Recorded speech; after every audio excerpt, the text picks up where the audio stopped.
ہمارے درمیان آج بھی پرانی طرزوں جیسے لوگ موجود ہیں جو حق کو جاننے اور پہچاننے کے باوجود غفلتوں میں پڑے ہوئے ہیں۔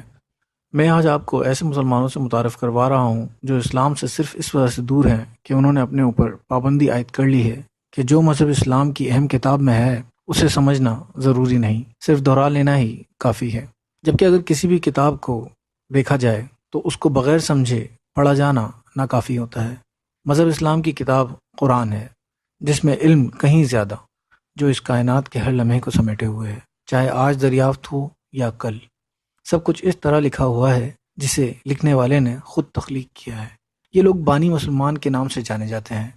ان کی تقریباً تعداد 30,000 ہے، اور جو آج بھی ساؤتھ ایسٹ ویتنام میں رہائش پذیر ہیں۔ ان کے ملبوسات اور رسومات براہمن مونکس مذہب سے ملتی جلتی ہیں، کیونکہ یہ علاقہ انہی کا ہے اور یہ لوگ ساتھ ساتھ رہتے ہیں۔ ان مسلمانوں کو بانی مسلمان کے نام سے پکارا جاتا ہے۔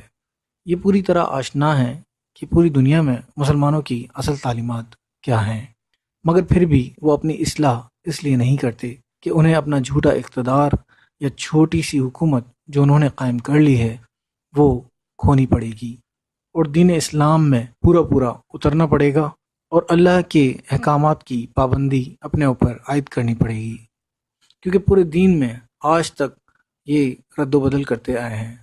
یعنی کہ یہاں مذہب کو چند لوگوں کے لیے ہی مخصوص کر لیا گیا ہے۔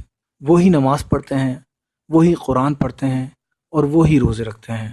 نماز کسی پر بھی فرض لازم نہیں ہے، صرف رمضان یا مہینے کے مخصوص چاند کی تاریخوں پر جمعے کے دن مسجد کو کھولا جاتا ہے۔ مگر نماز صرف چند چنے ہوئے پاک لوگ ادا کرتے ہیں، جو کہ نماز سے ملتی جلتی تو ہے مگر نماز نہیں ہے، اور باقی سب اس نام نہاد جیسی عبادت کے ذریعے اپنی اشیاء کو دم کرواتے ہیں اور گھر لے جا کر کھا پی لیتے ہیں، اور اسی طرح تمام لوگوں کے گناہوں کا کفارہ ہو جاتا ہے، جو کہ چند گنے چنے پاک لوگوں نے اپنے ذمہ لیا ہوا ہے، جو اپنے ساتھ 3 تھیلیاں لٹکائے رکھتے ہیں، اور اس کا مقصد نشاندہی کرنا ہے اسلام کے اہم ارکان کی۔ ایک اللہ کے لیے ہے، اور ایک محمد صلی اللہ علیہ وسلم کے لیے ہے، اور ایک حضرت ابراہیم علیہ السلام کے لیے ہے۔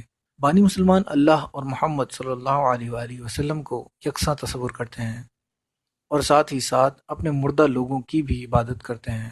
ان کا ماننا ہے سب کی عبادت کرنا جائز ہے، مرنے والوں کے لیے بھی یہ روزہ رکھتے ہیں۔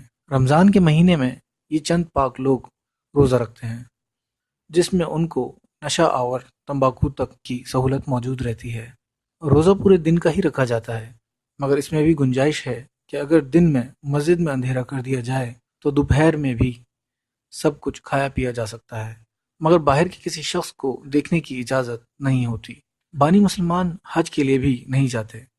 اول تو اس کا سبب مال کی تنگی بتاتے ہیں، علاوہ ازیں آپس میں توجہ بھی نہیں دلاتے۔ ختنے کو بھی برائے نام ہی پورا کیا جاتا ہے، صرف ایک تیز لکڑی کو سطر سے لگا کر ہٹا لیا جاتا ہے۔ بانی مسلمانوں نے سور اور شراب بھی حلال کر لیے ہیں، مگر کچھ اس طرح کہ ان کو کوئی برہمن کھانے کے لیے دعوت دے، یا پھر وہ اس طرح کھائیں کہ کوئی انہیں دیکھ نہ سکے۔ اسی طرح شراب بھی حلال کر لی گئی ہے، صرف اس کو پی کر تقریب میں شامل ہونا منع ہے۔ ساتھ ہی مسجدوں کے پاک لوگ اس کو اپنی چائے کے برتنوں میں چھپا کر پی سکتے ہیں، تاکہ کوئی جان نہ سکے کہ وہ شراب پی رہے ہیں یا چائے۔ البتہ چھپکلی کھانا سخت حرام کی ہوئی ہے۔ رمضان کی شاموں کو مسجدوں میں موم بتیاں جلائی جاتی ہیں تاکہ پوری طاقتوں سے حفاظت کی جا سکے، مسجدوں میں پیش کی جانے والی اشیاء کو محفوظ رکھا جا سکے۔ اسی طرح اس نام نہاد اسلام کو انہوں نے اپنی مرضی میں ڈھال لیا ہے۔ اگر لڑکا لڑکی شادی سے پہلے آپس میں مل لیتے ہیں تو ان کو اسلام کی 100 کوڑوں کی سزا کے بجائے ہاتھ کی ایک انگلی کو ان کے جسم پر 100 بار لگا کر اس سخت سزا سے آزادی دے دی جاتی ہے، اور آپس میں ان کی شادی کرا دی جاتی ہے۔ اسی طرح شادی شدہ عورت کے تعلقات اگر کسی مسجد کے پاک فرد سے ہوں تو اس فرد کو کچھ عرصے کے لیے مسجد سے الگ کر دیا جاتا ہے، اور اس شخص کو پاک کرنے کے لیے ایک تقریب منعقد کی جاتی ہے، جس کے بعد وہ دوبارہ پاک ہو جاتا ہے اور واپس مسجد میں آ جاتا ہے۔ پاک لوگوں کو ایک خاص اہمیت حاصل ہے، بلکہ ان کے نام بھی جاننے کی اجازت نہیں ہے، جو کہ کافی پراسرار طریقے سے یا تو صرف شادی یا پھر موت پر لیا جاتا ہے۔ قرآن کو صرف عربی میں ہی پڑھا جاتا ہے، اس کو سمجھنے سے بالکل منع کیا جاتا ہے تاکہ اس کی اصل تعلیمات کو کوئی نہ جان سکے۔ اس کی ایک وجہ وہ اثر بھی ہے جو کسی زمانے میں اس علاقے کے بادشاہ پوروم نے بت پرستوں اور مسلمانوں پر حکومت کو برقرار رکھنے کے لیے اسلام کے قوانین کو برہمن مذہب کی مشابہت زبردستی دی اور اس کی وجہ امن کی اہمیت کو دی۔ یہی وجہ ہے کہ اس علاقے میں مونکس برہمن مرد کی حیثیت رکھتے ہیں جبکہ مسلمان مرد عورت کی حیثیت، اور اسی وجہ سے بانی مسلمانوں کو بال رکھنے کی اجازت نہیں ہے۔ دونوں مذہب ہی بادشاہ پوروم کے بت کی عبادت کرتے ہیں اور اس میں ایک دوسرے کا بھرپور ساتھ بھی دیتے ہیں، اور اسی طرح ان کے قومی نشان میں بھی برہمن اوپر ہیں اور بانی مسلمانوں کے چاند کو نیچے رکھا گیا ہے۔ بلکہ بانی مسلمانوں نے کافی مذاہب کی شکل اختیار کر لی ہے۔ مسجدوں پر چائنیز ڈریگن، ہندوؤں کو سواتسکا اور دوسرے مذاہب کے کافی نشانات نصب کیے ہوئے ہیں۔